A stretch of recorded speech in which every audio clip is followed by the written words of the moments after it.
ఓం గురు జయ గురు జయ జయ గురు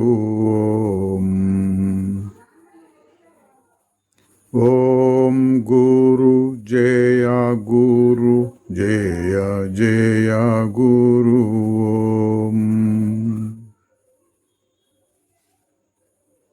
ఓం గురు జయ గురు జయ జయ గురు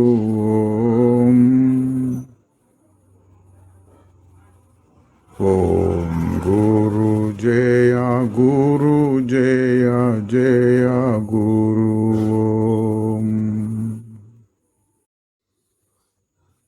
శ్రీ నిసర్గదత్త మహారాజు की జై.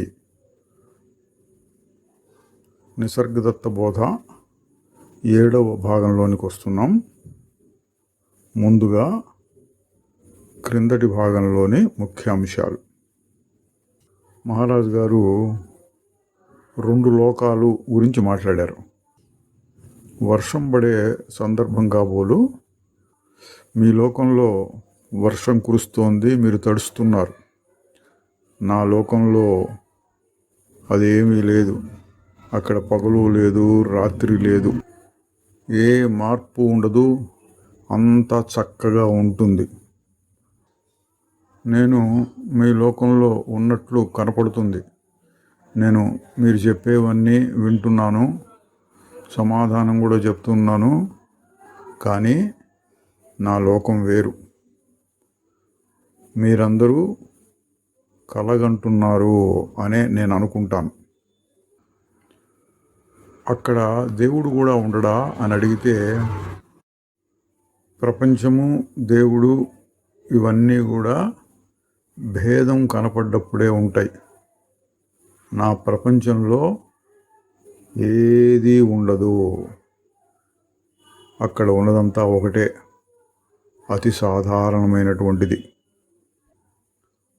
మీ లోకం వల్ల మాకేమిటి ఉపయోగం అంటే, మీ లోకాన్నే మీరు జాగ్రత్తగా గమనిస్తూ ఉండండి.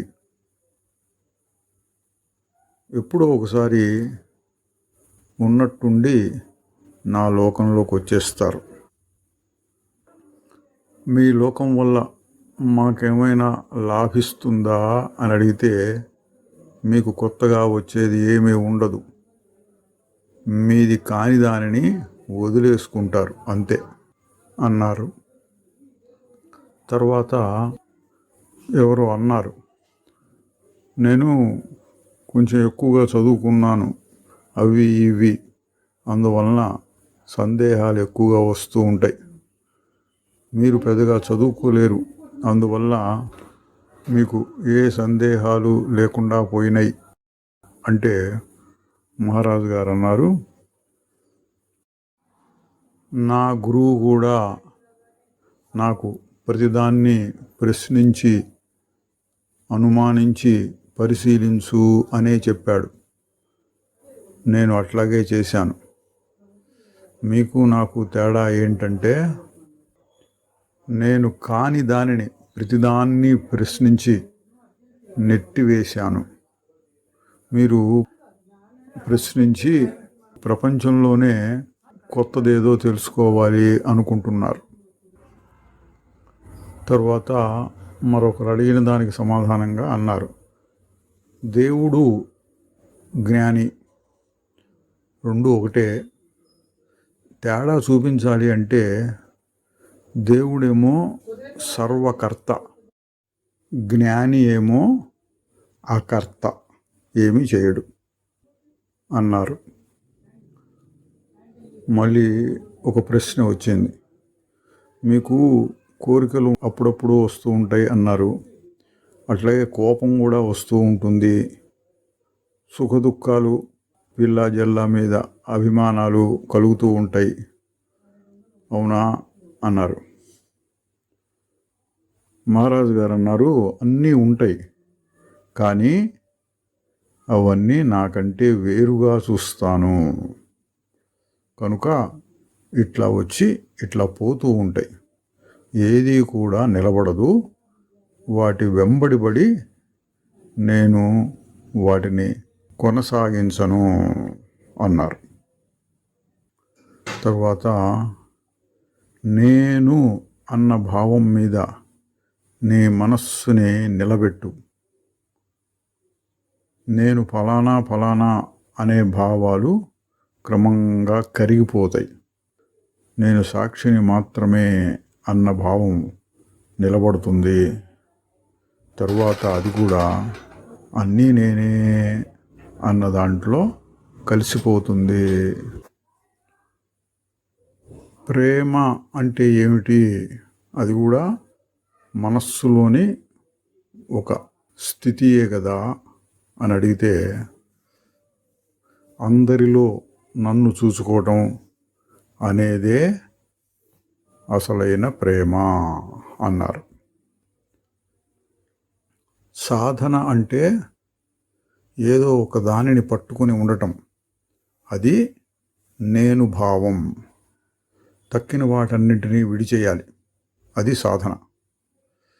సిద్ధి కలిగినప్పుడు అంటే ఆత్మానుభవం కలిగితే పట్టుకోవటానికి ఇంకేమీ ఉండదు, మర్చిపోవాల్సింది కూడా ఏమీ ఉండదు అని సాధనకి సిద్ధికి తేడా తెలిపారు. యోగి భోగి అనే వాటిని గురించి చెప్తూ, యోగులు కూడా లోపల ఉన్న వాసనలు బలీయంగా ఉంటే భోగులుగా మారవచ్చు. అట్లాగే భోగులు కూడా కొంతకాలం అనుభవించిన తర్వాత విసుగు చెంది యోగులుగా మారవచ్చు. ఆ విధంగా యోగం భోగం మారుతూ ఉంటాయి అన్నారు. బ్రతుకు మీద కోరిక, బతకాలనే కోరిక చాలా బలీయమైనటువంటిది. కానీ ఆ కోరిక కూడా లేకుండా, ఏ కోరిక లేకుండా స్వేచ్ఛగా హాయిగా ఉండాలి అనటం అంతకంటే బలీయమైన కోరిక. అంటే బతకాలనే కోరిక కంటే కూడా మోక్షం పొందాలనే కోరిక ఇంకా బలంగా ఉంటుంది. కాకపోతే అది బయటపడదు అందరిలోనూ. అంతరంగంలో జ్ఞానం బాగా పరిపక్వం అయ్యే వరకు క్రమశిక్షణ, సాక్షిభావంతో ఉంటూ ఉండటం జరుగుతూ పోవాలి. క్రమంగా అభ్యాసం మరింత సూక్ష్మంగా అవుతూ చివరికి నిరాకారం మిగులుతుంది. నేను అతి సాధారణమైన వ్యక్తిని అని ఎవరో ఒకరంటే, కాదు, నువ్వు చాలా సంక్లిష్టమైన వాడివి, నేనే అతి సాధారణమైన వాడిని. ఎందుకంటే నాకు నేను తప్ప మరేమీ ఉండదు.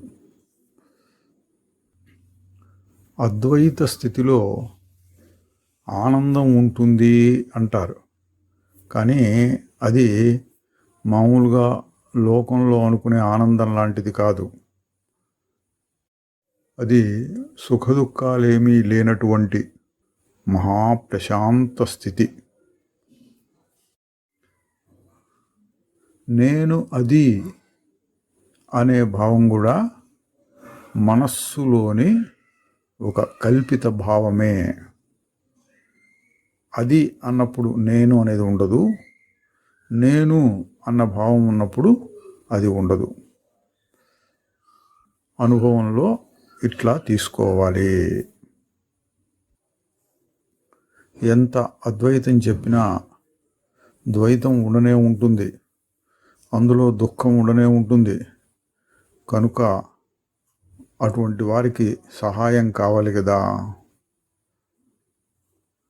మహారాజు గారు అన్నారు, సహాయం అంటే కలలో నుండి మేల్కొలపటం లాంటిది.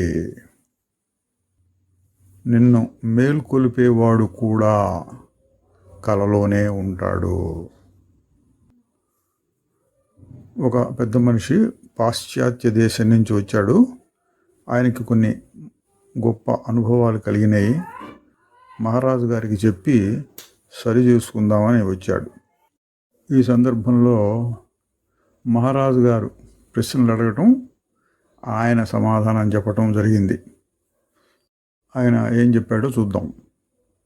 నేను దేహం కాదు అని, మనస్సును కాదు అని నాకు తెలుసు. దేహం నాకంటే వేరుగా ఉన్నట్టు, నేను అంతటా నిండి దాన్ని చూస్తూ ఉన్నట్లు అనిపిస్తుంది. ఇక మనస్సు నేను ఎప్పుడంటే అప్పుడు స్విచ్ వేయడం, స్విచ్ తీయడంలాగా చెయ్యగలను. కొన్ని సమయాల్లో ఈ విశ్వం మొత్తాన్ని చూచేటటువంటి కన్నులాగా అనిపిస్తుంది. ఇంకా లోతుగా వెళ్ళి చూస్తే అంతా నేనే అని కూడా అనిపిస్తుంది. కోరికలు మొదలైనవి వస్తాయి, కానీ కొద్ది సమయం పైన వచ్చినట్లుగా అనిపిస్తాయి. నేను వాటిని ఏమీ చేయనక్కర్లేదు, వస్తాయి, పోతాయి. కొన్ని సమయాల్లో నా శరీరము, మనస్సు ఆ కోరికని తీర్చుకోవడానికి ప్రయత్నిస్తున్నట్లు కూడా అనిపిస్తుంది. ఆ కోరికలు ఆకాశంలో మబ్బుల్లాగా, భూమి మీద చెట్లలాగా ఊరికే కనిపిస్తూ ఉంటాయి. వాటి మానానవి వస్తూ పోతూ ఉంటాయి. నేనుగానే ఉంటున్నాను. ఆ వచ్చిపోయే కోరికలు మొదలైన వాటి వల్ల మనస్సులో ఏవైనా మార్పులు రావచ్చు, కానీ నాకేమీ కాదు. నేను పని చేయవలసి వస్తుంది, కానీ అది ఎవరు చేస్తున్నారు? పని జరుగుతూ ఉన్నట్లు అనిపిస్తుంది. ఇదంతా నేను శ్రీ రమణ మహర్షి గారి బోధల వలన, డగ్లస్ హార్డింగ్ అనే ఆయన ఇచ్చిన శిక్షణ వల్ల నేర్చుకున్నాను. తరువాత మరొకరెవరో ప్రశ్నించారు, నేను నేర్చుకోవాల్సింది ఏమిటి? నిన్ను మర్చిపోకుండా బ్రతకటం నేర్చుకోవాలి అన్నారు. దానికి గాను నీ స్వరూపాన్ని, నిర్భయమైన, అపజయం అనేది లేని ఆ స్వరూపాన్ని తెలుసుకోవాలి. అప్పుడు నువ్వు నీ కోరికల్ని, భయాల్ని వదిలేసి నీలో నువ్వు ఉండగలుగుతావు. మీరు ఇతరులకు సహాయం చేయొచ్చు కదా అడిగితే, నేను చేయగలను, నువ్వు కూడా చేయగలవు, అందరూ వారికి చేతనైంది వారు చేయగలరు. కానీ ఈ ప్రపంచంలో దుఃఖం అనేది ఉంటూనే ఉంటుంది.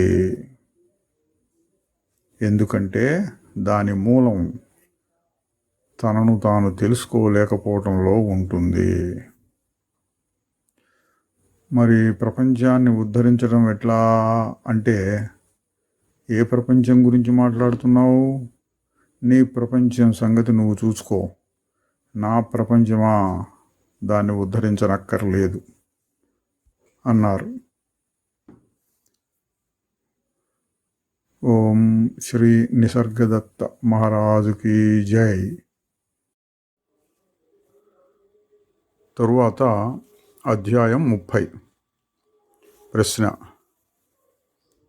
మనిషి యొక్క, ఈ విశ్వం యొక్క ఉనికిని సంబంధించి ఎన్నో సిద్ధాంతాలు ఉన్నాయి.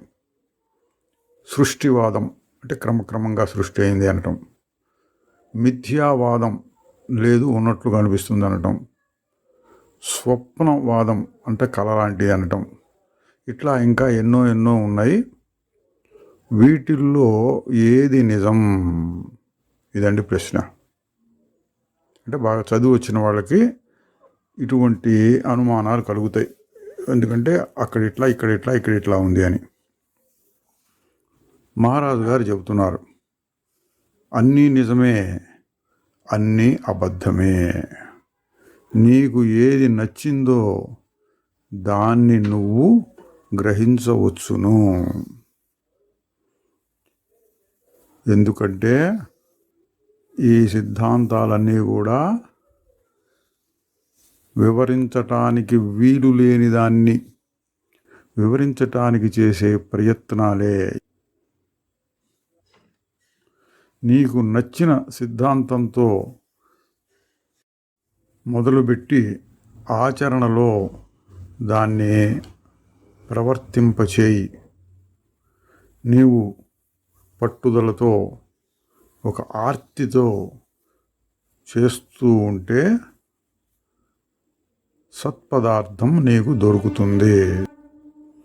చాలా గొప్ప విషయం అండి, అందరూ గ్రహించాలి. యోగ వాసిష్టంలో కూడా ఇటువంటి మాటే వచ్చింది. సృష్టిని గురించి శ్రీరాముడు అడగటం, వశిష్ఠుడు చెప్పడం, ఇట్లా కావచ్చు, ఇట్లా కావచ్చు, ఇట్లా కావచ్చు, ఇట్లా కావచ్చు అని రకరకాల సృష్టిలు. ఎప్పుడు ఒకటే రకంగా ఉండదు. ఒకసారి అన్ని రాళ్లే ఉండేవి, ఒకసారి అన్ని చెట్లు ఉండేవి, ఒకసారి అందరూ దేవతలు ఉండేవాళ్ళు, ఒకసారి బ్రహ్మదేవుడి సృష్టి అయితే ఒకసారి సదాశివుడి సృష్టి, ఒకసారి ఇంద్రుడి సృష్టి, ఇట్లా ఎన్నెన్నో చెప్పుకుంటూ వచ్చి చివరిగా చెప్పిన మాట ఏంటి? ప్రపంచమనున్నది ఎటుల పుట్టెనను ప్రశ్నచే లాభం బేమియగు, జగద్భ్రాంతి మరి నశించుటెట్లను సద్విచారమే కార్యమగు. మహారాజు గారు కూడా సరిగ్గా అదే చెప్పారండి. ప్రపంచం ఎట్లా పుట్టింది, ఇట్లాగా కాసేపు కుతూహలం కోసం విచారించవచ్చు. అందులో నీకు ఏది నచ్చితే తీసుకోమన్నారండి. ఇది హోటల్కు పోయి నీకు ఏది నచ్చితే తిను అన్నట్లు. ఎందుకు? ప్రపంచం ఎట్లా పుట్టింది అని తెలుసుకోవడం అనంత ముఖ్యం కాదు. ఈ ప్రపంచం అనేటువంటి భ్రాంతిలో పడి నేను సుఖదుఖాలు పొందుతున్నాను, ఇందులో నుంచి బయటపడటం ఎట్లాగో అది ముఖ్యం. అందువల్ల ఏదో ఒక సిద్ధాంతాన్ని పట్టుకొని పాకులాడుతూ ఉండు, అది క్రమంగా నిన్ను సత్పదార్థం దగ్గరికి తీసుకెళ్తుంది అన్నారు. మళ్ళీ ప్రశ్న, సిద్ధాంతాలన్నీ మనల్ని తప్పుదోవ పట్టించేవిగా ఉండవచ్చు, ఇక విశ్వాసమో గుడ్డిది కావచ్చు. అంటే ఏదో తెలిసి తెలియక దేనో దాన్ని నమ్ముకుంటాం, అది పొరపాటు కూడా కావచ్చు. దీనికి నిజంగా సరి అయిన సమాధానం లేదండి. దేన్ని నమ్ముతున్నావు? నువ్వు నమ్మింది సరి అయినదైతే సత్పదార్థం దగ్గరికి తీసుకెళ్తుంది. ఎవడో వచ్చి మోసగాడు నీకేదో చెప్పాడు, దాన్ని నమ్మావు, దానివల్ల నువ్వు అధోగతి కూడా పాలు కావచ్చు. అటువంటివి కూడా చాలా ఉన్నాయి లోకంలో. మరి ఎట్లాగూ నువ్వు విచారణ చేయలేవు, విశ్వాసం పెడితే ఈ నష్టం ఉంది. ఎట్లాగూ అంటే అంతే, ఈశ్వరేచ్ఛ అనాలి దానికి. మహారాజు గారు ఏం చెప్తున్నారు? నీ శ్రద్ధ, విశ్వాసము నిన్ను నడిపిస్తాయి.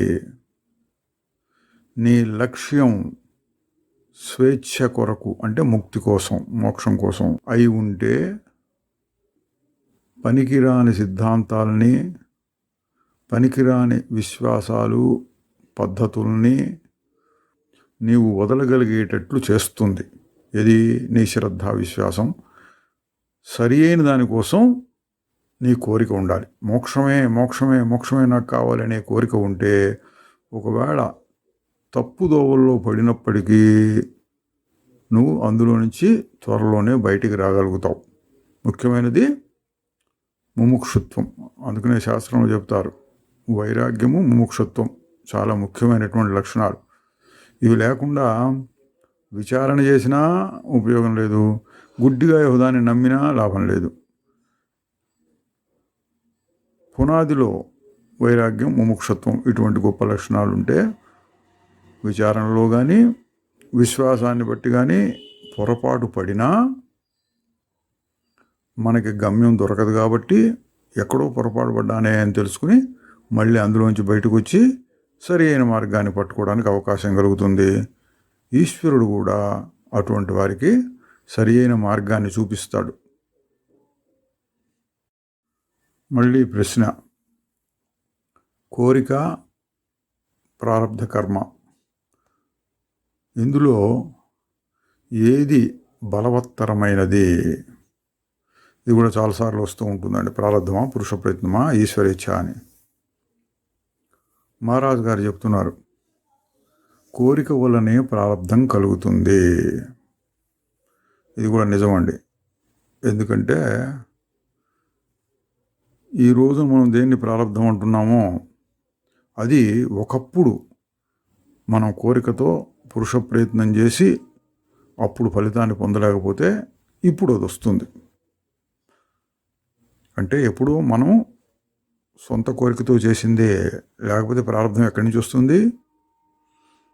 ఇదే విషయాన్ని యోగ వాసిష్ఠంలో కూడా చెప్తాడు. పురుష ప్రయత్నము ప్రారంధం.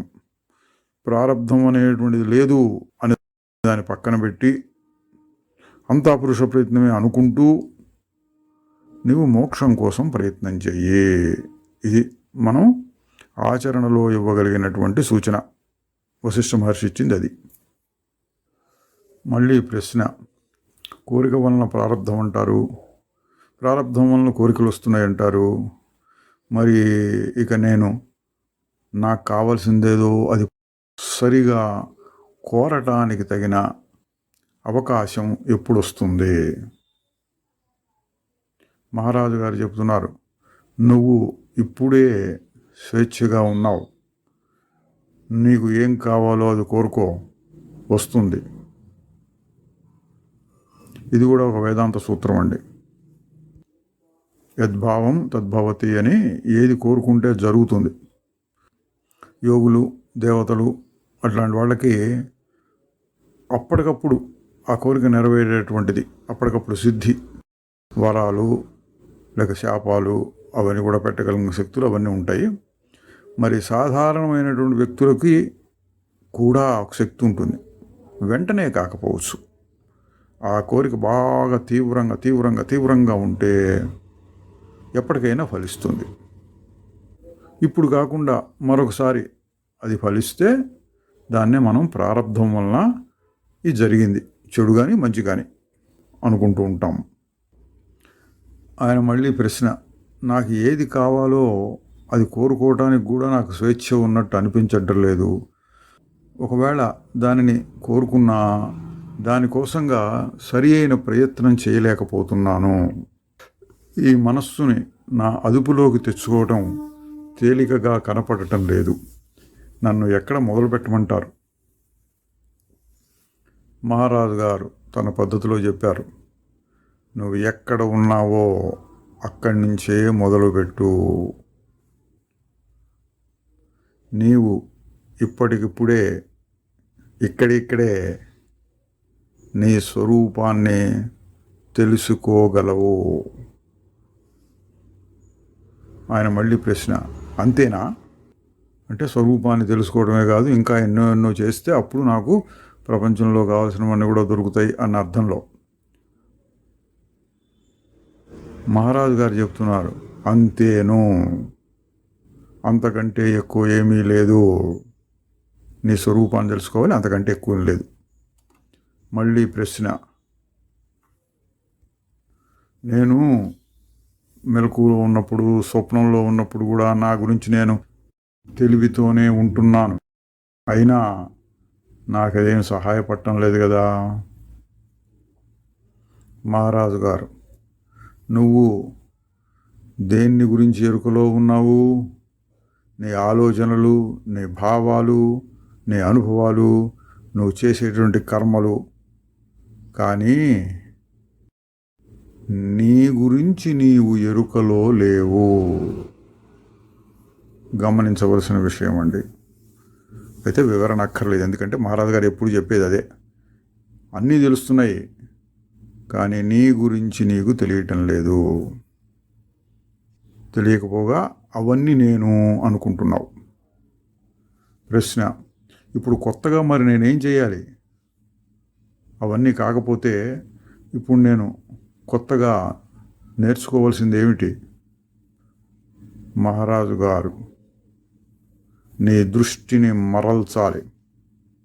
శుద్ధమైన సాక్షిగా వచ్చే పోయే సంఘటనలని ఊరక చూస్తూ ఉండాలి. వాటితో కలిసిపోకూడదు.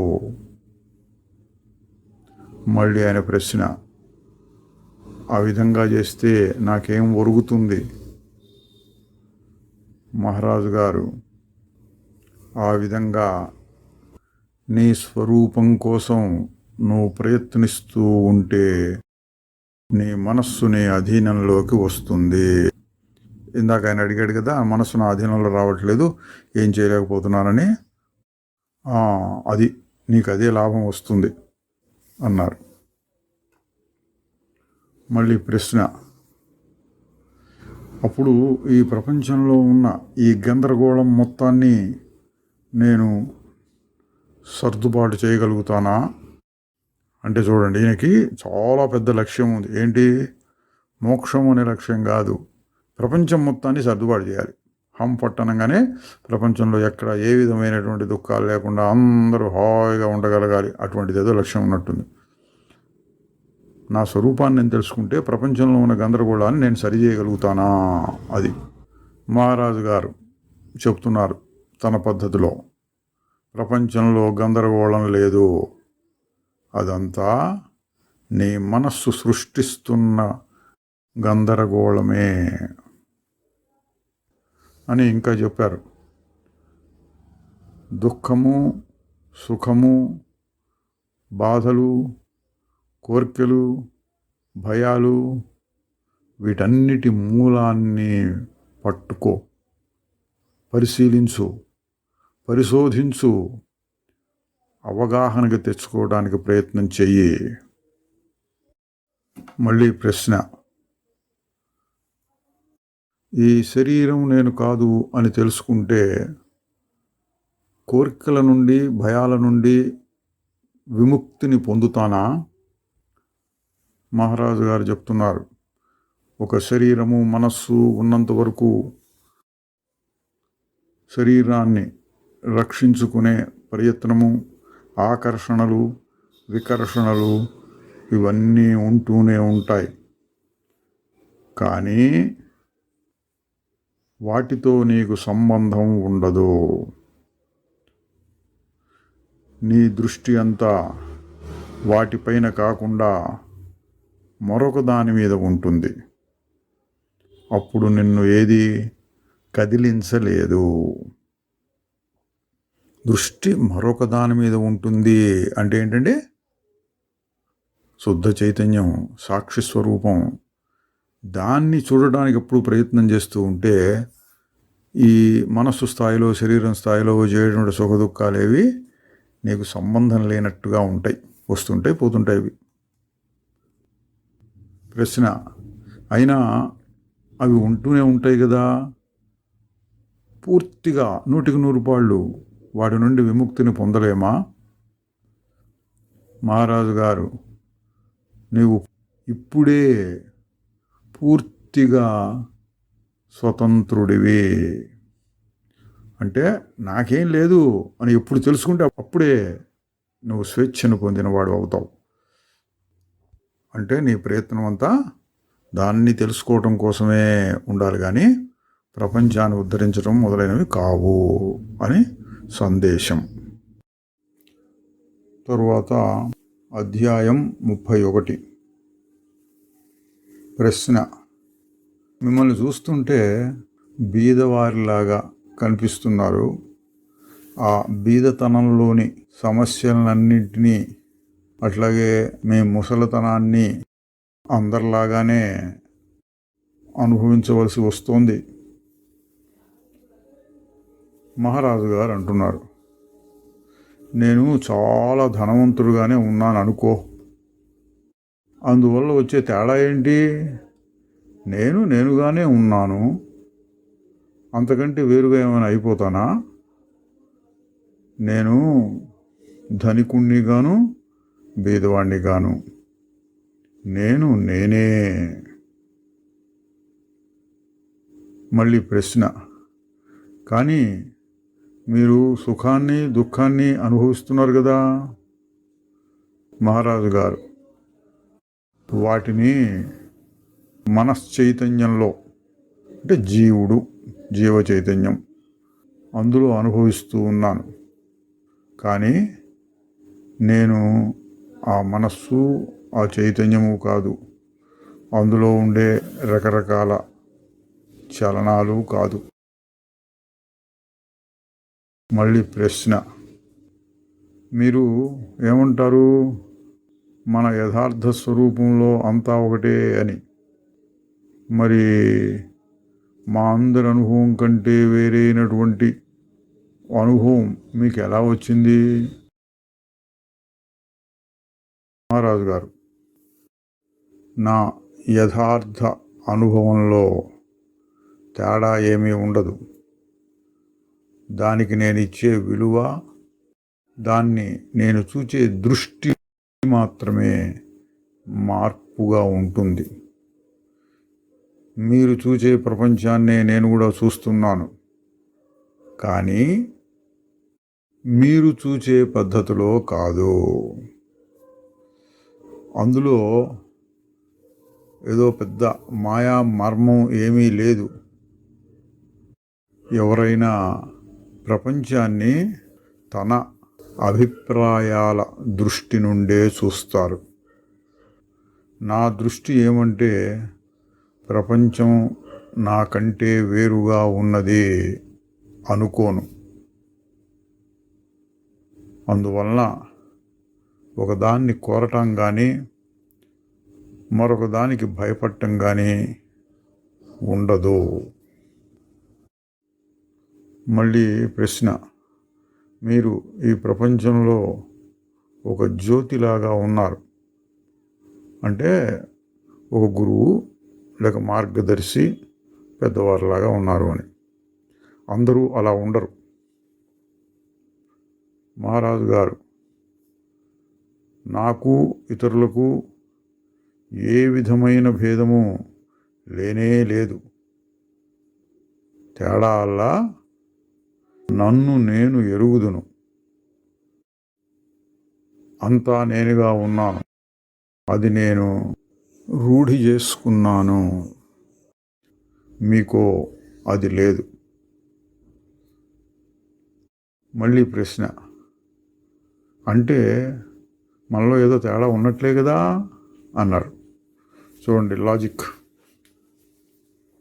నీకు నాకు ఏమీ తేడా లేదు అని మహారాజు గారు చెప్తే, ఇప్పుడు ఈయన పట్టుకున్నాడు. నాకు తెలుసు, మీకు తెలియదు అంటున్నారు కదా, అది తేడాయే కదా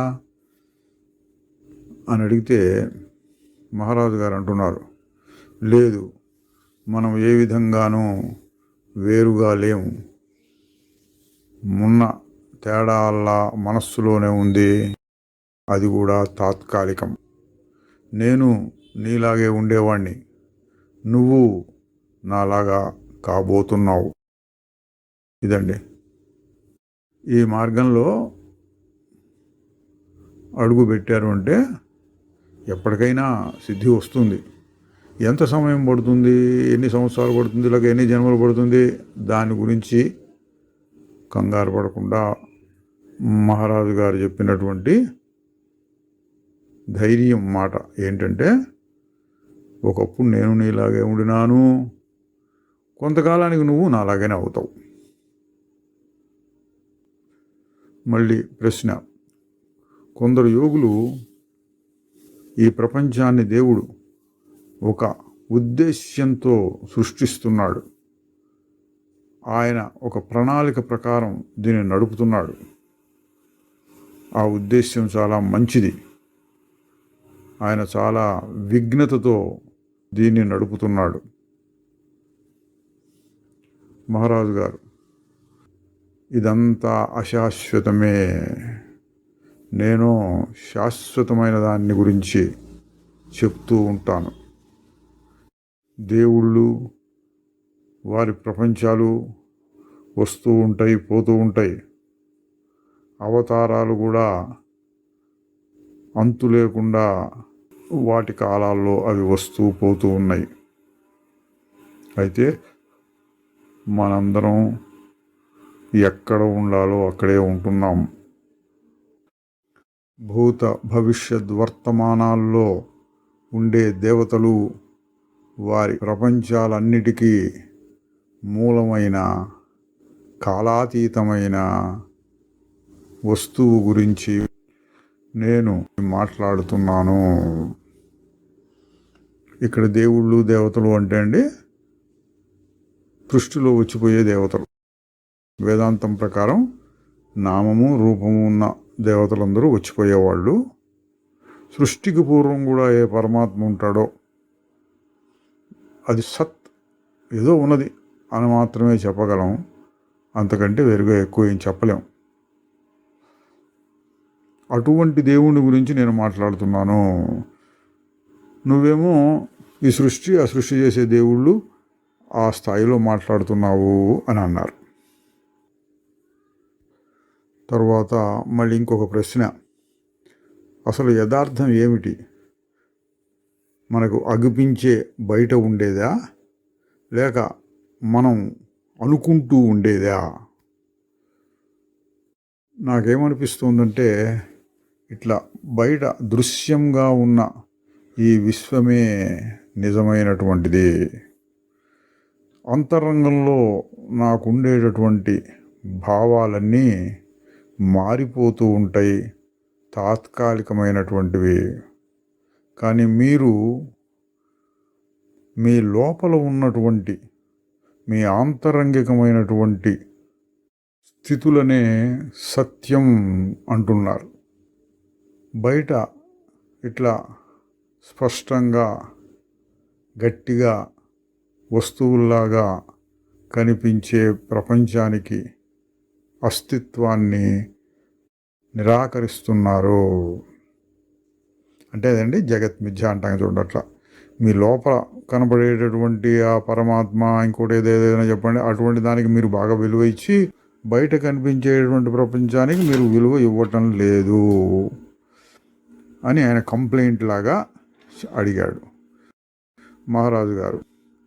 బయట కనిపించేటటువంటిది, లోపల అంతరంగంలో అనిపించేటటువంటిది, ఈ రెండూ కూడా మారిపోయేవే, అశాశ్వతమైనవే. వాటిల్లో ఏమాత్రం సత్యం లేదు. మారిపోయే వాటిల్లో ఉండే శాశ్వతత్వాన్ని కనుక్కో. ప్రతి అనుభవంలోనూ మారకుండా ఉండేటటువంటి అంశాన్ని గుర్తించు. ప్రతి అనుభవంలోనూ మారకుండా ఉండేది అన్నారు. అంటే ఏంటండి, మనకి అలవాటైన భాషలో చెప్పుకుంటే ఒక సాక్షి చైతన్యం. అన్ని అనుభవాలు మారుతూ ఉంటాయి. ఇన్ని అనుభవాలు వస్తున్నాయి ఏమీ మారక ఎరుగు సాక్షి. మళ్ళీ ప్రశ్న, అట్లా ఒకే రీతిలో ఉండేటటువంటి ఆ అంశం ఏమిటి? మహారాజు గారు, నేను దానికి రకరకాల పేర్లు పెట్టి ఎన్నో విధాలుగా చెప్పుకుంటూ పోతే అది నీకు పెద్దగా సహాయం చేయదు. నీకు దాన్ని దర్శించగలిగిన సామర్థ్యం ఉండాలి.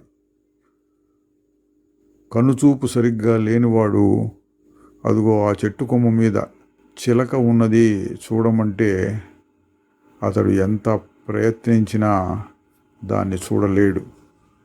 మహా అయితే చిలకను చూపించే చేతిని మాత్రమే చూడగలుగుతాడు. కనుక ముందు నీ దృష్టిని శుద్ధం చేసుకో. అంతేకాకుండా నీకు చూడటానికి ఒక తహతహ ఉండాలి. ఆత్మజ్ఞానం కోసం నీకు స్పష్టత అంటే విషయం చక్కగా అర్థమై ఉండటం, ఆర్తి అంటే పట్టు విడవకుండా దాన్నే భావిస్తూ ఉండటం ఉండాలి. హృదయము మనస్సు తగినతనంతో ఉండాలి. నీకు ఏ కొంచెం అర్థమైతే దాన్ని వ్యావహారిక జగత్తులో ఉపయోగిస్తూ పోతే అటువంటి సామర్థ్యం క్రమంగా వస్తుంది. అంటే ఏంటంటే ఇక్కడ మహర్షి గారు తన స్థాయిలో అసలు ప్రపంచమే లేదు, నువ్వు లేవు, నేను లేవు, నేనే ఉన్నాను, నా లోకం అటువంటిది అవి చెప్పకుండా కొంచెం కింది స్థాయిలో అంటే అడిగిన దాన్ని బట్టి అటువంటి శక్తి నాకు ఎట్లా వస్తుంది అంటే దాన్ని చూచేటటువంటి శక్తిని సంపాదించుకోవడం కోసం ముందు అర్హత కావాలి అన్నాడు. అర్హత ఎట్లా వస్తుంది అంటే, చూడాలి అంటే ఇక్కడ ఆత్మజ్ఞానం పొందాలి అనే విషయంలో నీకు ఆర్తి ఉండాలి. దాన్నే శాస్త్రంలో మనకు అలవాటైన భాష ముముక్షుత్వం. ఈ ప్రపంచంలోంచి బయటపడాలి. ఏంటి ప్రపంచం, ఏంటి అసలు, నేనెవరు, పరమాత్మ ఏంటి, దీన్ని తెలుసుకుందాం అనేటటువంటి ఒక దృఢమైన కాంక్ష ఉండాలి. ఒక రకమైన ప్రశ్న వస్తోంది. నేను తీవ్రమైన వైరాగ్యం, నిష్ఠ ఉండాలనే దాన్ని ఒప్పుకుంటున్నాను, కానీ నా మనస్సంతా సుఖాల వైపుకే లాగుతోంది.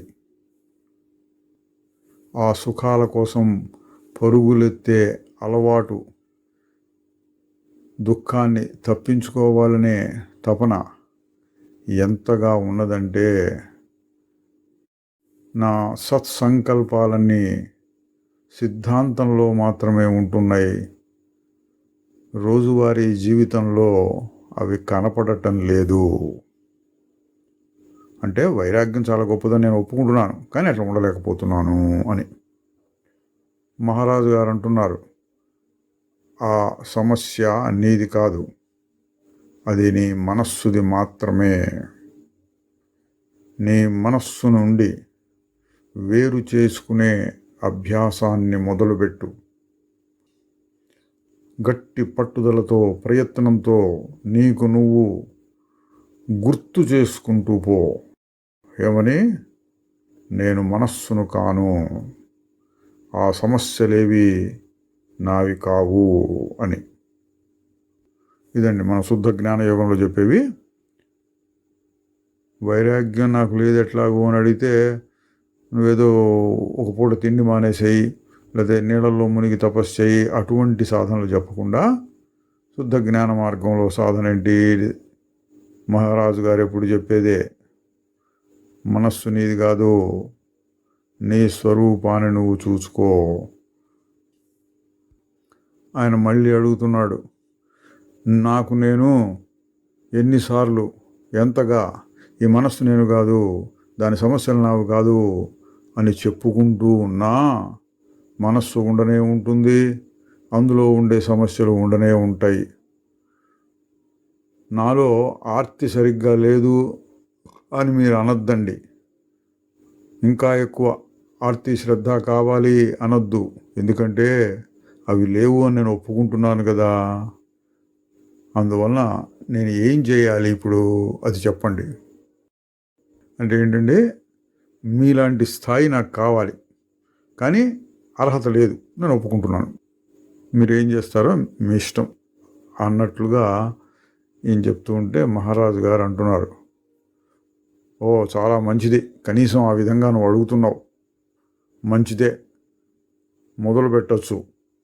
ఆ విషయం మీదనే ఊరికి ఆలోచిస్తూ ఉండు, ఏమిటిట్లాగని ఆశ్చర్యపడుతూ ఉండు, ఎందులోంచి ఇట్లా బయటపడాలి అనగా ఆత్రతతో ఉండు, నిన్ను నువ్వు గమనించుకుంటూ ఉండు, నీ మనస్సుని పరిశీలిస్తూ ఉండు.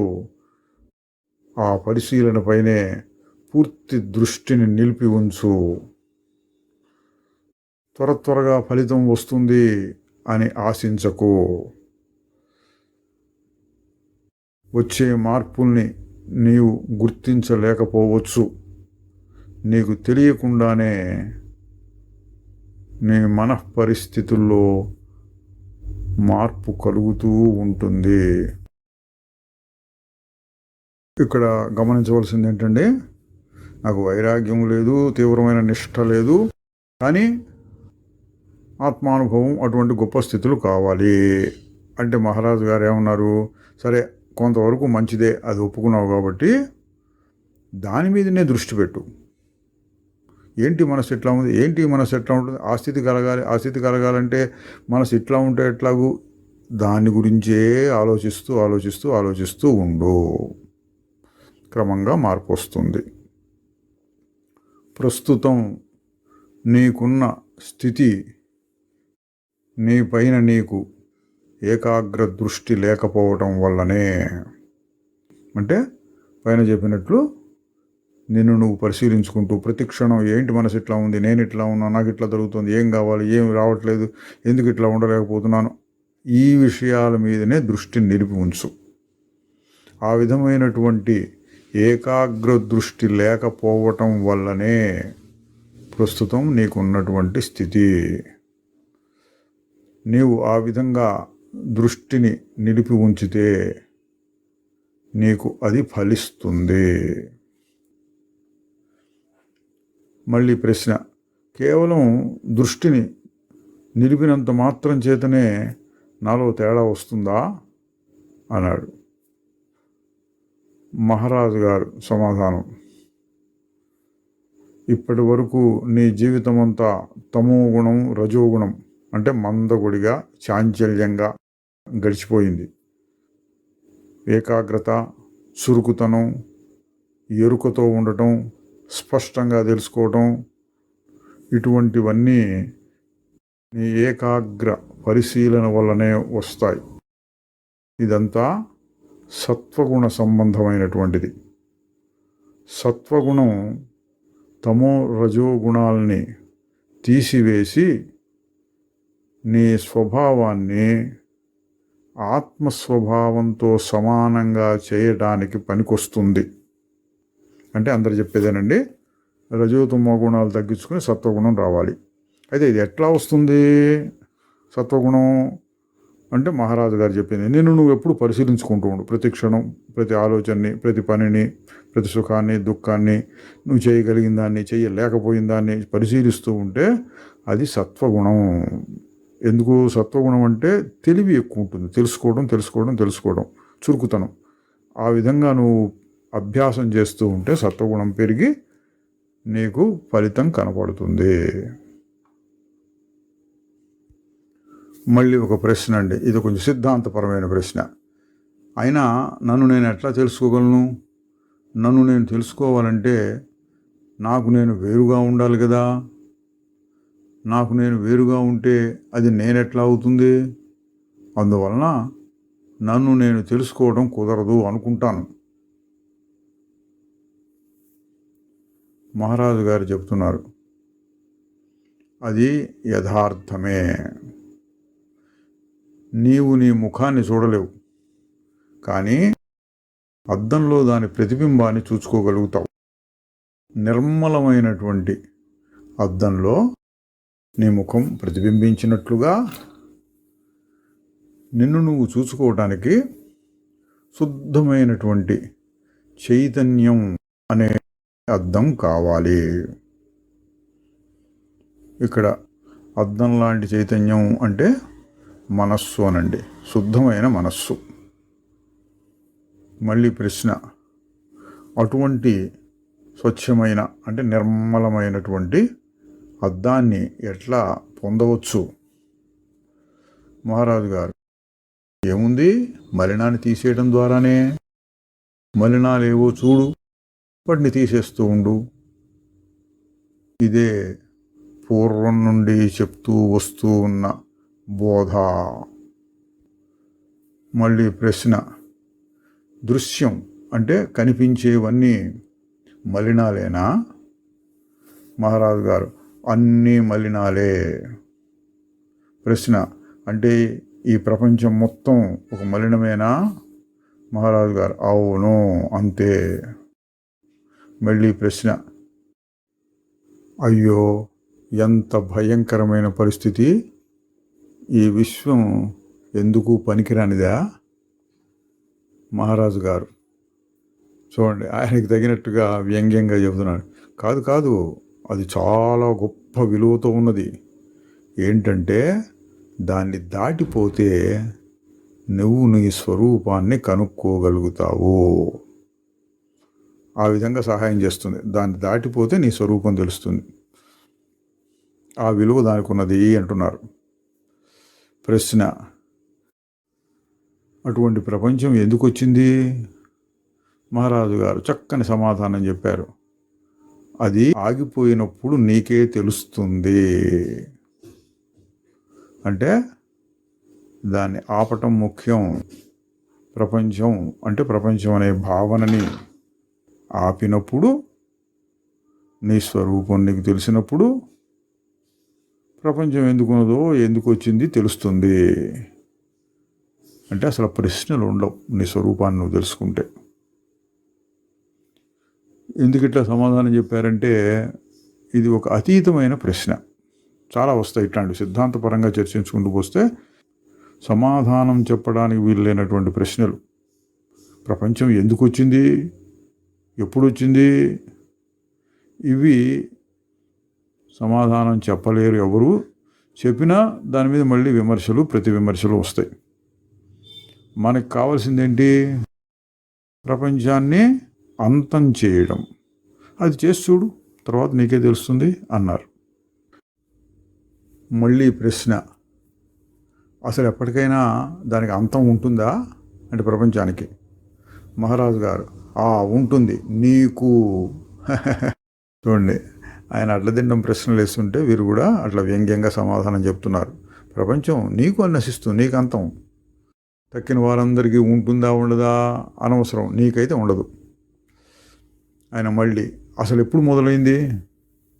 మహారాజు గారు, ఇప్పుడే. మళ్ళీ ప్రశ్న, అది ఎప్పుడు అంతమవుతుంది? మహారాజు గారు, ఇప్పుడే. చూడండి, ఇది కొంచెం హాస్యంగా వ్యంగ్యంగానూ ఉంటుంది, యథార్థం కూడా. ఎప్పుడు మొదలైందంటే ఇప్పుడే అంటే అర్థం ఏంటి? ఉన్నదే నువ్వు అనుకున్నావు కాబట్టి ఇప్పుడు ఉన్నట్టు, ఇప్పుడే అనుకున్నావు ఇప్పుడే ఉంది. ఎప్పుడు అంతమవుతుంది? లేదు అని అనుకుంటే ఇప్పుడే లేకుండా పోయింది. ఉన్నదనే భావన చే ఉండునట్టిది, ఉనికేదని తరచి చూడ ఉత్తదైపోవున్నది, తెలివి కనులు తెరిచి చూడ క్షణమందే కరగున్నది. దాన్ని చెప్పారండి. ఆయన మళ్ళీ వదలకుండా అడుగుతున్నాడండి, మరి అంతం కాలేదే ఇప్పుడు అంటున్నాడు. మహారాజు గారు అదే స్థాయిలో చెబుతున్నారు, నువ్వు దాన్ని అంతం కానీయటం లేదు. ప్రశ్న, దాని అంతానికి నేనేం అడ్డుపట్టడం లేదు. మహారాజు గారు, కాదు, నీ జీవితమంతా దాంతోనే ముడిపడి ఉన్నది. నీ భూతకాలం, భవిష్యత్తు, నీ కోరికలు, భయాలు అన్నీ ఈ ప్రపంచం నందే మొదలవుతున్నాయి, ఉంటున్నాయి.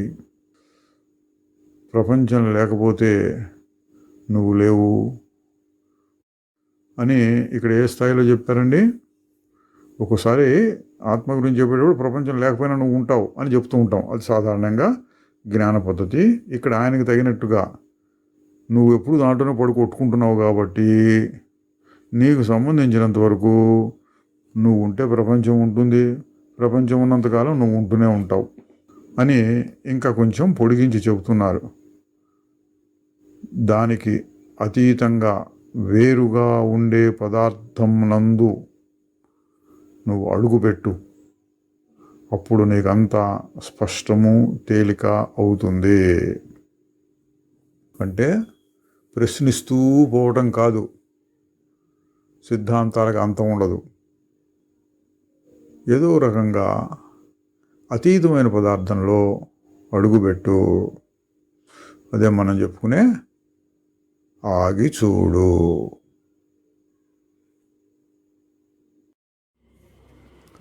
తరువాత అధ్యాయం 32. ఇద్దరు యువకులు, ఒకరు ఇంగ్లాండ్ నుంచి మరొకరు అమెరికా నుంచి వచ్చి మహారాజు గారిని అడుగుతున్నారు, ఈ ప్రపంచాన్ని చక్కజేయటం అనేది మా జీవిత కాలంలో మేము చూడగలమా? ఈ ప్రశ్నకి మూలం బహుశా కాలంలో జరుగుతూ ఉండిన యుద్ధాలు, రెండవ ప్రపంచ యుద్ధం అవి జరుగుతుంది, లేక అయిపోయిన తర్వాత కూడా చాలా కష్టాల్లో వాళ్ళందరూ ఉంటారు. వాటిని గురించి అడుగుతున్నారు. కష్టాలు ఎప్పటికైనా తీరుతాయా, మా జీవిత కాలంలో మేము చూడగలమా అంటున్నారు. ఆ విషయం మీద వారు మహారాజు గారితో కొంత చర్చించిన మీదట మహారాజు గారు అంటున్నారు, మానవ జాతి యొక్క సమస్య అంతా మనస్సును దురుపయోగం చేయటంలోనే ఉన్నది.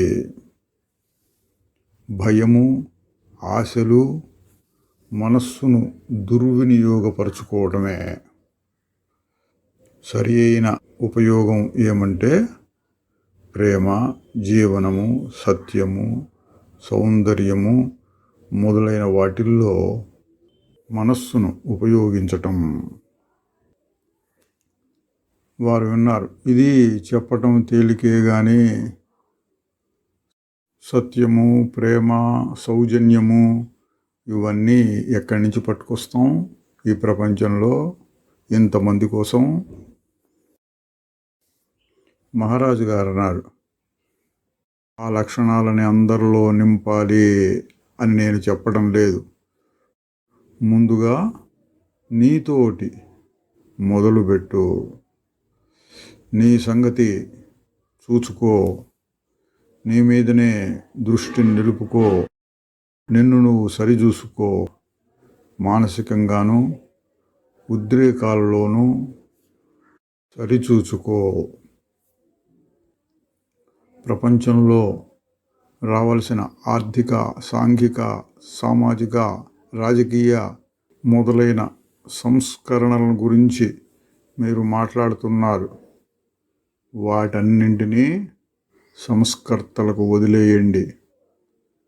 ఎవడు సంస్కరించాలి అనుకుంటున్నాడో వాడి మీద దృష్టిని పెట్టండి.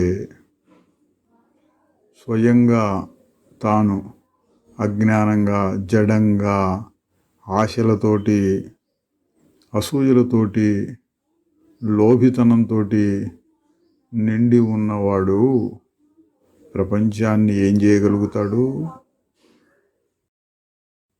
ఇది విన్న మీద వాళ్ళు మళ్ళీ అడిగారు, ఆ విధంగా హృదయంలో పరివర్తన రావాలి అంటే అనంతకాలం వేచి ఉండాల్సిందే. మహారాజు గారు చెప్తున్నారు, అన్నిటినీ అంటే ప్రపంచం మొత్తాన్ని మార్చాలని నేను చెప్పలేదు. నీతోటి మొదలుపెట్టు. నీవు చేయవలసింది ఏమంటే నీలోనే ఉన్న దానిని బయట వెదకటం మానేయాలి.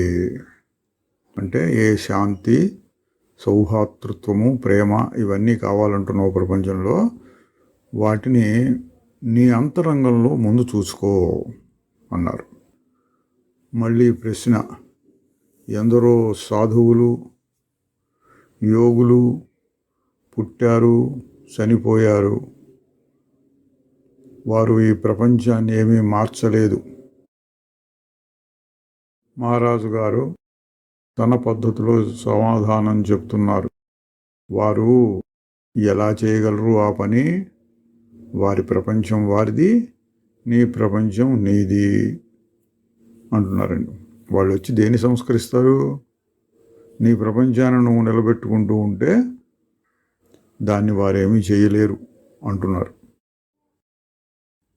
మళ్ళీ ప్రశ్న, కానీ అందరికీ సమానమైనటువంటి ప్రపంచం ఒకటి యథార్థం అనేది కనపడుతూ ఉన్నది కదా? మహారాజు గారు అంటున్నారు, ఒక ప్రపంచం అందరికీ సమానంగా ఉన్నది అనుకున్నా అది మనం నివసించే ప్రపంచం కాదు. మన ప్రపంచం మన భావాలు, మన ఆలోచనలు, ఆకర్షణలు, వికర్షణలు, రాగద్వేషాలు, మన నైతిక సూత్రాలు, మన ఉద్దేశ్యాలు, మన అపేక్షలు ఇవంతా కలిసి ఎవరి మానసిక ప్రపంచం వారిదే. దానికై నీ మనస్సునే నువ్వు ముందు జయించాల్సి ఉంటుంది. అందుకై దానికి అతీతంగా వెళ్ళాలి. ఇదండి. మహారాజు గారు చెప్పిన పద్ధతి. ప్రపంచాన్ని జయించాలి. ఎట్లా? కత్తులు, కటార్లు, బాణాలు, అస్త్రాలు, శస్త్రాలు పెట్టి కాదు, దానికి అతీతంగా అయిపోవాలి. అంటే ఎప్పుడు చెప్పేదే, తెలియబడేటటువంటిది మనస్సు, నువ్వు కేవల సాక్షి స్వరూపం, దాన్ని తెలుసుకోవాలి, పట్టుకోవాలి. వారు పాశ్చాత్య దేశీయులు కదా, వారికి ఎంత బాగా అర్థం కాలేదు మనస్సు అతీతము అంటే. అదే అడుగుతున్నారు, మనస్సుకు అతీతమైపోవటం అంటే ఏమిటి? మహారాజు గారు, నీవు శరీరానికి చాలా వరకు అతీతమైపోయినావు తెలుసా? ఎట్లాగంటే నీలో జరిగే జీర్ణ ప్రక్రియ, రక్త ప్రసరణం, మలమూత్రాల విసర్జనం, ఇవన్నీ నువ్వు పట్టించుకోవు. అవన్నీ వాటంతటవి జరిగిపోతూ ఉన్నాయి. అంటే శరీరానికి అతీతంగా నువ్వు ఉండగలిగినట్లు. అదేవిధంగా మనస్సు కూడా తనంతట తాను పనిచేస్తూ ఉండగలదు. దాని మీద దృష్టిని సారించవలసిన అవసరం లేదు. శరీరానికి అతీతంగా ఉండాలంటే నువ్వు మంచి ఆరోగ్యంతో ఉండాలి. అట్లాగే మనస్సుకి అతీతంగా ఉండాలంటే మనస్సు కూడా సక్రమమైన స్థితిలో ఉండాలి. అంటే మనసులో రాగద్వేషములు మొదలైనవి లేకుండా ఉంటే సామాన్యంగా రోజువారీ జీవితంలో జరిగిపోవలసిన పనులన్నీ, శరీరం పనులు శరీరం చేస్తుంది, మనస్సు పనులు మనస్సు చేస్తూ ఉంటుంది. ఉదాహరణకి మనకు బాగా అలవాటైనటువంటిది నడక అనేది ఉందనుకోండి. ఇట్లా నడవాలి, ఇట్లా నడవాలి, ఇట్లా నడవాలని ప్రతి క్షణం మనకు మనం చెప్పుకోనక్కర్లేదు. ఒకసారి రోడ్డు మీద నడుస్తూ ఉంటే ఇటు పక్క నడవాలా, అటు పక్క నడవాలా, ఏదైనా అడ్డం వస్తే తప్పుకోవాలా, ఇట్లాంటివన్నీ మనస్సు శరీరం కలిసి చూసుకుంటూ ఉంటాయి. ఆ తర్వాత ప్రశ్న, మీరు ఈ విధంగా మనస్సుకు అతీతంగా ఏ విధంగా అయిపోయినారో దాన్ని మేము తెలుసుకోవచ్చునా? మహారాజు గారు చెప్పారు, నా గురువు అనుగ్రహం వలన. వారు అడిగారు, ఆయన మీకు ఏం చెప్పారు? మహారాజు గారు, ఆయన నాకు చెప్పింది, నేనే పరమాత్మ, పరమ సత్యం అని. నేను ఆయన్ని నమ్మాను, దాన్ని గుర్తులో ఉంచుకున్నాను.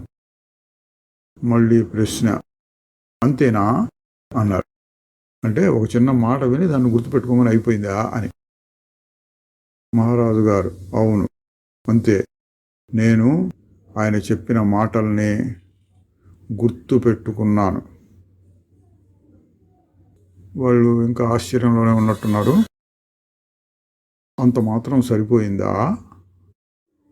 మహారాజు గారు చెబుతున్నారు, అంతకంటే ఏముంటుంది, నేనైతే మీకు ఇంకా తేలికైనది చెప్తున్నాను. మిమ్మల్ని మీరు గుర్తించండి. మీ మనస్సుని సరిచేయటానికి నేను అన్న భావం ఒక్కటే చాలు. మహారాజు గారు ఇంతకుముందు చాలాసార్లు చెప్పారు, నేను నా గురువుని పూర్తిగా నమ్మాను అని. అదే విషయాన్ని వాళ్ళకు కూడా ఇప్పుడు చెప్తున్నారు. కాస్త నమ్మకం పెట్టండి. నేను మిమ్మల్ని అపమార్గంలో పెట్టడం లేదు. నాకేంటి అవసరం? నేను మీ నుంచి ఏమైనా ఆశిస్తున్నానా? మీకు మేలు జరగాలనే కోరుతున్నాను. అది నా స్వభావం. నేను మిమ్మల్ని పెడత్రోవ పట్టించను. అంటే నమ్మకం ఒకటే చాలు, ఆ గట్టి నమ్మకాన్ని పెట్టుకుంటే అదే పనిచేస్తుంది అని చెప్పారండి.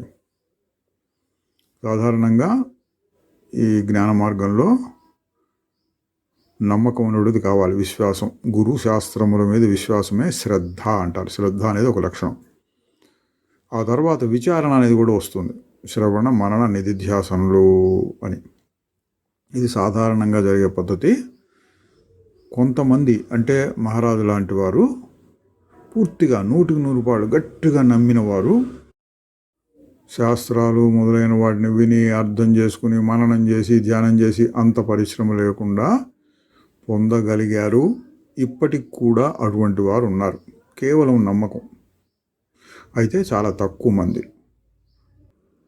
అట్లాగే దేన్ని నమ్మకుండా, ఓ గురువాక్యాన్ని కానీ శాస్త్రాన్ని కానీ ఏది నమ్మకుండా నా అంతటి నేనే స్వయంగా విచారణ చేసుకొని ఆత్మస్వరూపాన్ని పొందాను అనేవాళ్ళు కూడా ఎక్కడైనా ఒకటి అలా ఉండొచ్చు. ఎక్కువ మందికి కావాల్సింది ఏంటంటే రెండూ కావాలి. కొంత విశ్వాసం కావాలి, స్వయంగా విచారణ చేసి స్వయంగా అనుభవంలో చూసుకోగలిగిన శక్తి కూడా ఉండాలి. అన్నిటినీ కలుపుకుపోతూ ఉండాలి. శ్రద్ధ, విశ్వాసం, అటు విచారణ అన్నీ. మళ్ళీ వారి ప్రశ్న, ఆత్మజ్ఞప్తి అంటే తనను తాను గుర్తు చేసుకోవడం అనేటటువంటిది ఆత్మానుభవాన్ని ఎట్లా కలిగిస్తుంది? మహారాజు గారు చెప్తున్నారు, ఎందుకంటే ఆ రెండు అంటే ఆత్మని గుర్తులో పెట్టుకోవడం, ఆత్మ అనుభవాన్ని పొందటం కూడా ఒకే మనస్సు యొక్క రెండు స్థితులు. గుర్తులో ఉంచుకోవడం అనేది మనస్సులో ఉంటుంది. ఆత్మానుభవం అనేది మనస్సుకు అతీతంగా ఉంటుంది. ఇది కొంచెం తేడా. మనస్సుతో విచారణ చేస్తూ లేదా గుర్తు ఉంచుకుంటూ ఉంటే ఒకసారిగా మనస్సు ఆగిపోయినప్పుడు ఆ అతీతమైన స్థితికి వెళ్తారు. రెండు మనస్సుతో ముడిపడి ఉన్నాయి. మనస్సును ఉపయోగిస్తే అది గుర్తించుకోవడం లేదా ఒక సాధన అని చెప్పచ్చు. చేస్తూ ఉండగా మనస్సు ఆగిపోతే ఆగి చూడు అన్నట్లు మనస్సుకు అతీతమైన స్థితిలోకి వెళ్తాం. కాబట్టి ఆత్మని గుర్తులో ఉంచుకోవడం కూడా ఆత్మానుభవానికి దారితీస్తుంది. ఆయన ప్రశ్న, అది సరే, కానీ నాకు ఒక గురువు అవసరమా? మీరు నాకు చెప్పింది చాలా తేలికగాను నమ్మశక్యంగాను ఉన్నది. నేను దానిని గుర్తులో ఉంచుకుంటాను. అంత మాత్రం చేత మీరు నాకు గురువు కాదు కదా అంటే ఈయన అభిప్రాయం ఏంటండి, మీకెవరో చెప్పారు ఇది నమ్ముకో, ఆ విధంగా చెయ్యి అని, అట్లా చేశారు. మరి ఆయన గురువు అని ఎట్లా అంటున్నారు? ఒక మాట చెప్పినందుకేనా అన్నట్లు ఆయన అడిగాడు. దీని మీద మహారాజు గారు గురువు అనే దాని గురించి ఆయనకు అవగాహన కలిగిస్తున్నారు. అంటే గురుతత్వం, అసలు గురువు అంటే ఏమిటి అన్న విషయాన్ని గురించి. మహారాజు గారు, ఒక వ్యక్తిని ఆరాధించటం కాదు ముఖ్యమైనది, ఏకాగ్రంగా శ్రద్ధతోటి నువ్వు చేయదలుచుకున్న పనిలో నిన్ను నీవు ఉంచుకోవటమే. జీవితమే ఒక మహాగురువు.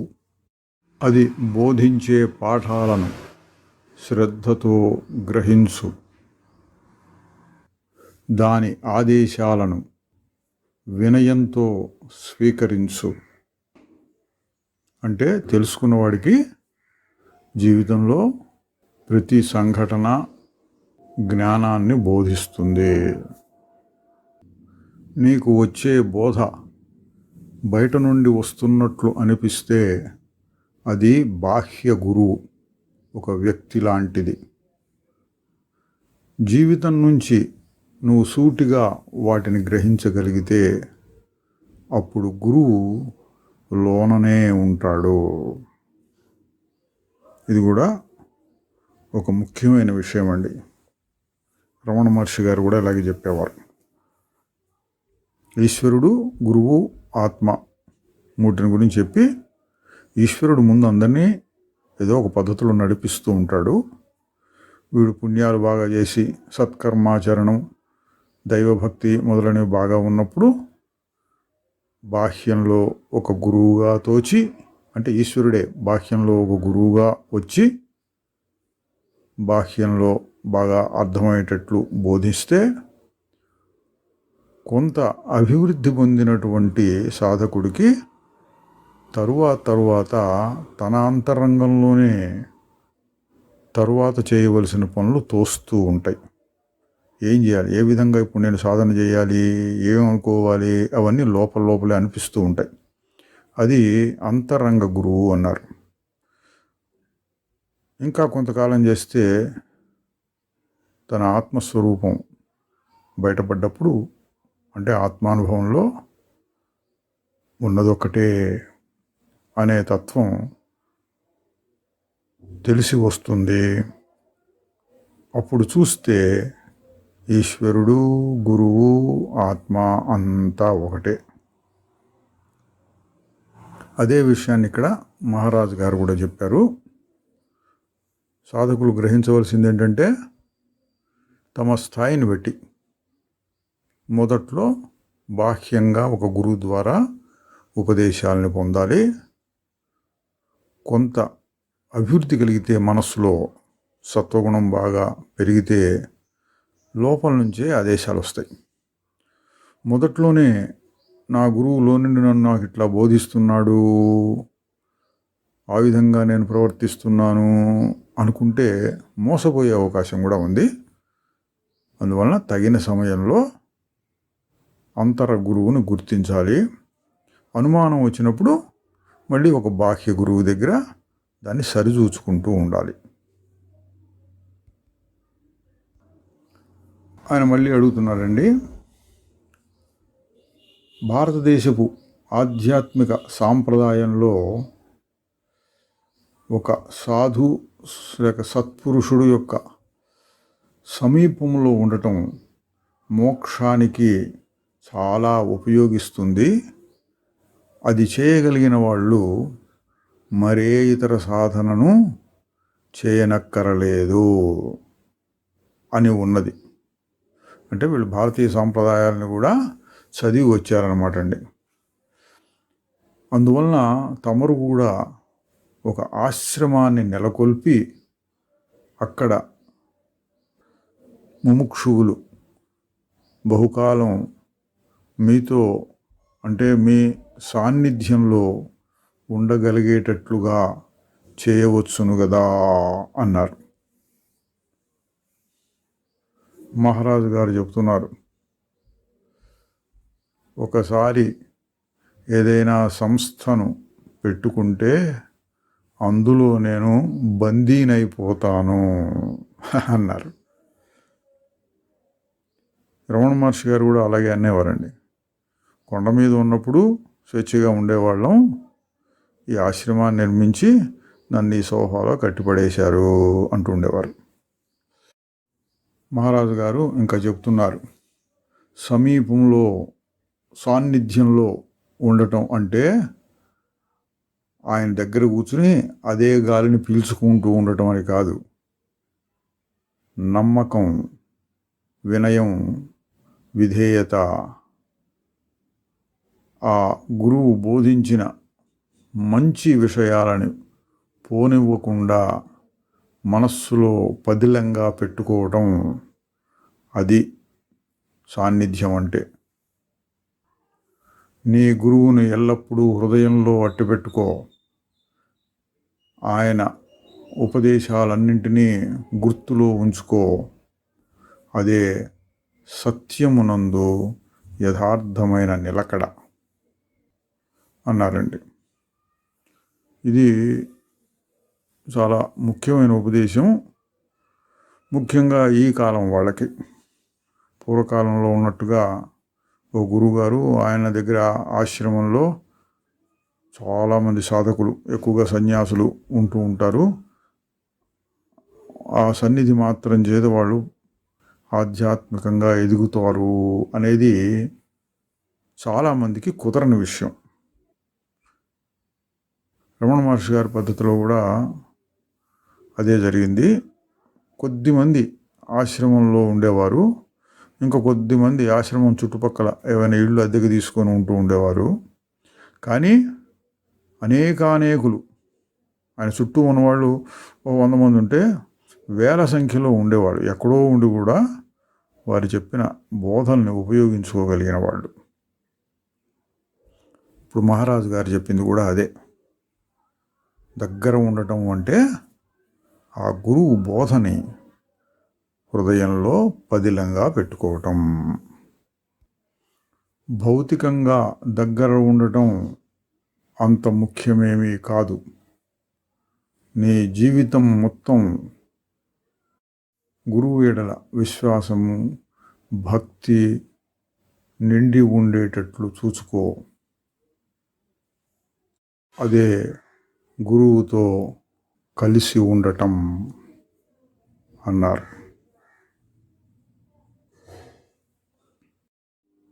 తరువాత అధ్యాయం 33. ప్రశ్న: జ్ఞాని చనిపోతాడా?